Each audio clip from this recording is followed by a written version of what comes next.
Chapter 9 Rules for Duels. Fighting is wrong. You should never fight. My parents tell me that all the time. My teachers tell me that too. But what was I supposed to do? Everybody knows what 3 o'clock in the playground means. Pierre was challenging me to a fight. It would look really bad if I backed down. For the rest of the day, I couldn't pay attention to what Mr. Granite was trying to teach us. All I could think about was the big fight after school.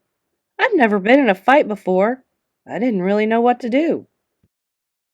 AJ, you're gonna be great, Ryan kept telling me. Just keep your dukes up. That French pastry is going down. You are the man, AJ, said Michael.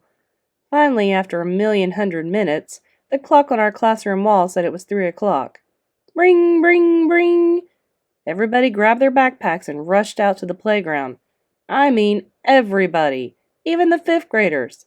I guess word got around that there was going to be a big fight after school. When I got out to the playground, Pierre was waiting for me. All the kids gathered in a big circle around us. Right behind me were my 2 best friends, Ryan and Michael. I looked at Pierre. Pierre looked at me. Then suddenly the crowd parted to let somebody through. It was Andrea.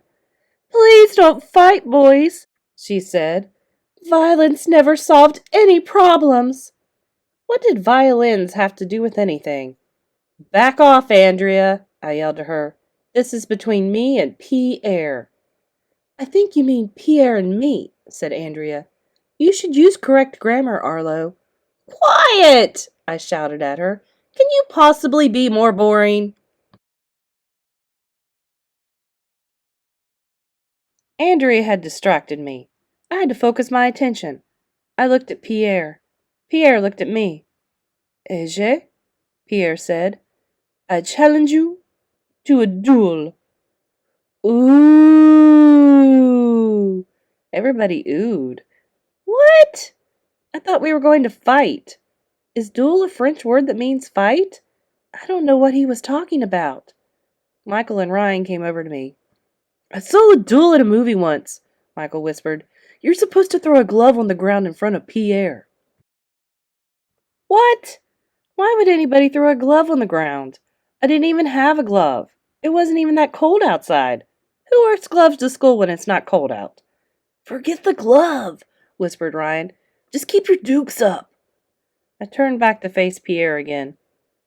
"Do you wish to apologize to me, AJ?" Pierre asked. "What for?" I said. "You have offended my honor." Ooh! Everybody oohed. "I did not," I said. "Yes." "No." "Oui." "Oui, oui." Pierre and I went back and forth like that for a while. Finally, Michael leaned over to me. "Next," he whispered, "you're supposed to say, 'Choose your weapon.'" "Weapon?" I asked. "I don't have any weapons. Nobody said anything about fighting with weapons." "That's the rules, AJ," said Michael. "Duels have rules." "Choose your weapon, Pierre," I said.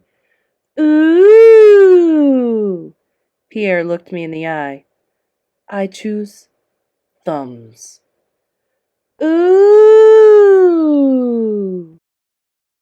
So he wanted to thumb wrestle, huh? No problem. I've been in plenty of thumb wars in my time, and I'm a pretty good thumb warrior if I do say so myself. "I accept," I said. Ooh!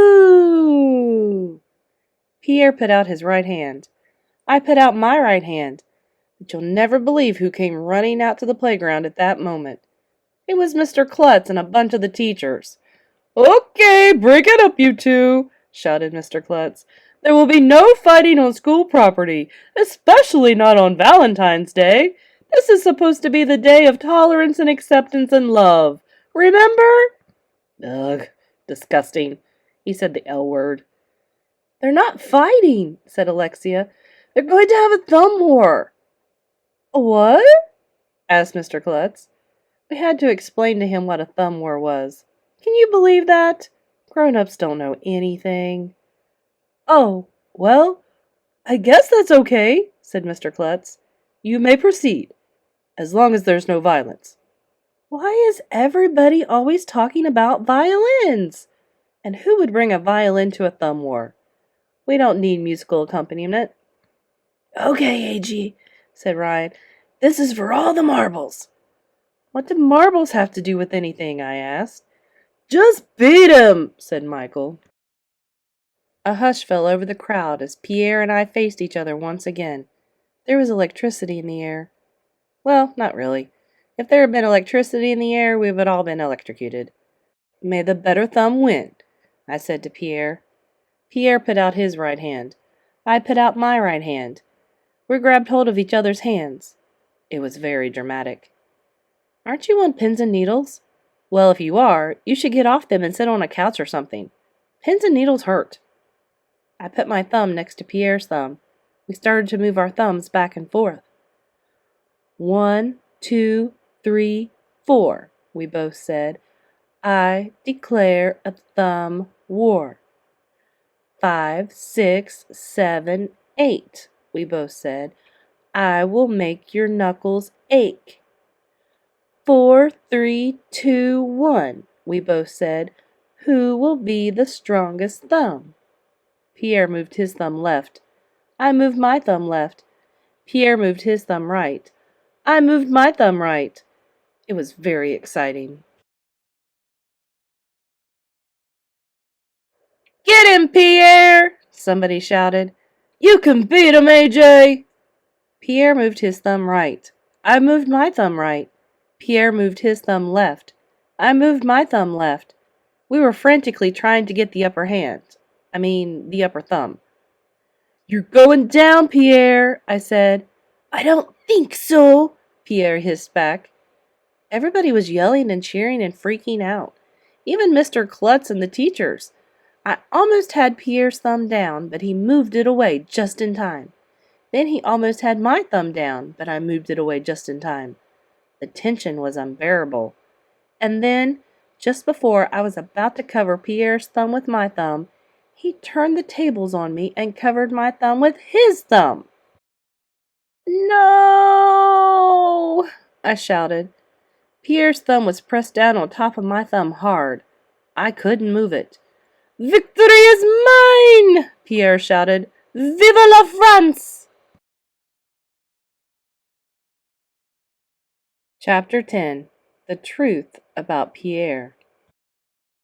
Bummer in the summer. Pierre had beaten me fair and square at thumb wrestling. I thought I was going to die.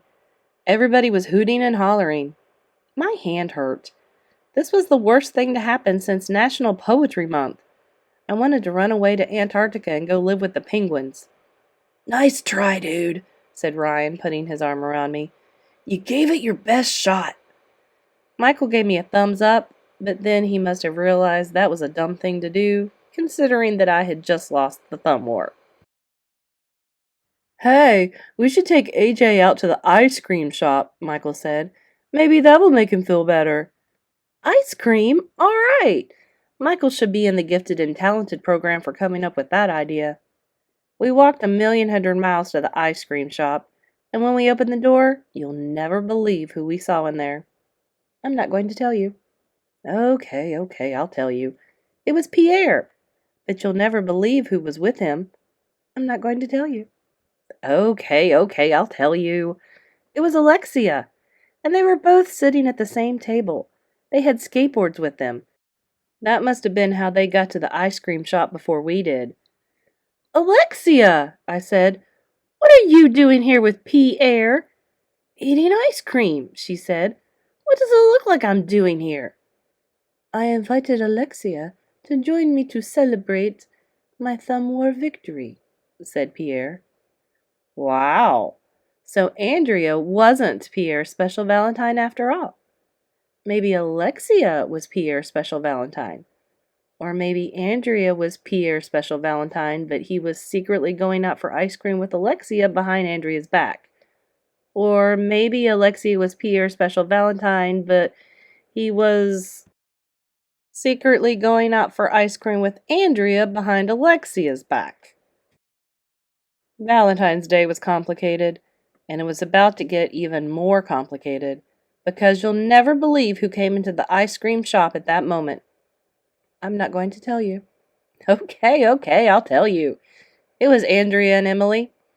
Andrea was holding the special Valentine that Pierre had given her. Andrea looked at Pierre. Pierre looked at Andrea. Pierre! Shouted Andrea. Andrea! Shouted Pierre. What are you doing here with Alexia? Asked Andrea. Yeah, said Emily. What are you doing here with Alexia? They're eating ice cream, I said. What does it look like they're doing? I. Pierre didn't know what to say. At least not in English. Pierre, said Andrea. You said I was your special Valentine. Yeah, said Emily. You said Andrea was your special Valentine. Andrea looked like she was going to cry. Pierre looked like he wanted to be anywhere else in the world. He didn't know what to say. He didn't know what to do. He had to think fast.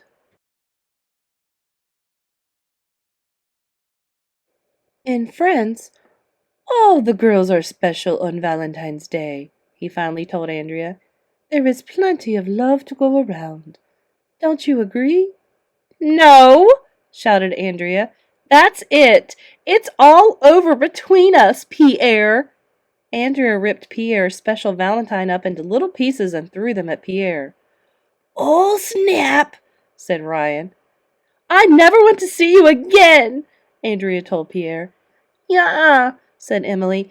Andrea never wants to see you again. It was the awesomest.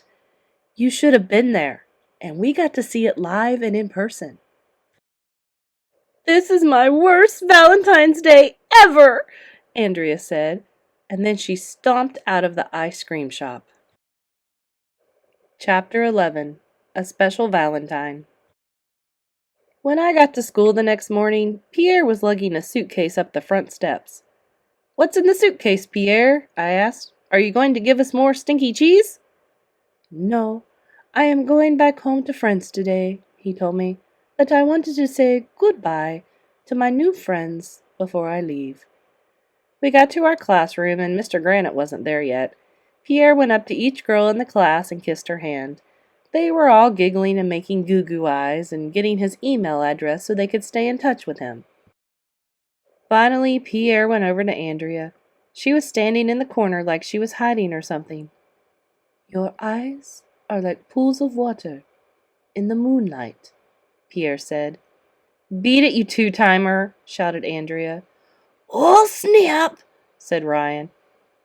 Andrea, you will always be my special Valentine, Pierre said as he bent down to kiss Andrea's hand. Parting is such sweet sorrow. Don't touch me, she shouted as she slapped his hand away.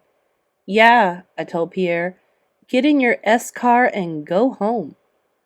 Au revoir, said Pierre, whatever that means, and then he left. Mr. Granite came into the classroom and told us to take our seats. I went to put my backpack in my cubby. When I got to my seat, Andrea came over to me. She was holding a Valentine. Oh, Arlo, she said, I've been thinking it over. You're my special Valentine. You always will be. Ooh, everybody oohed. That's when the most horrible thing in the history of the world happened. Before I could do anything, Andrea leaned over and kissed me. Right on the lips. Oh, disgusting, I shouted, wiping my face on my sleeve. Ooh, Ryan said. Andrea kissed AJ. They must be in love. When are you and Andrea going to get married? Asked Michael. Leave me alone, I shouted at Andrea. Now I have to go boil my face. That's it. That's the last straw. I'm going to run away to Antarctica and go live with the penguins. Penguins don't go around kissing each other. I don't even think penguins have lips. Now that Valentine's Day is over, maybe people will stop saying the L word all the time. Maybe we can exchange Andrea for a video game system. Maybe French people will stop eating snails and throwing their clothes into puddles of water. Maybe Andrea will pick her nose with the same hand Pierre kissed. Maybe I'll bring gloves to school, in case I need to throw one on the ground. Maybe Napoleon will take his hand out of his shirt and get some ointment for that rash. Maybe we'll have a sword fight with baguettes. Maybe kids in France will stop spelling words wrong and bringing bears to school with them. Maybe people will stop talking about violins, running out of straws, and walking into doors all the time. But it won't be easy.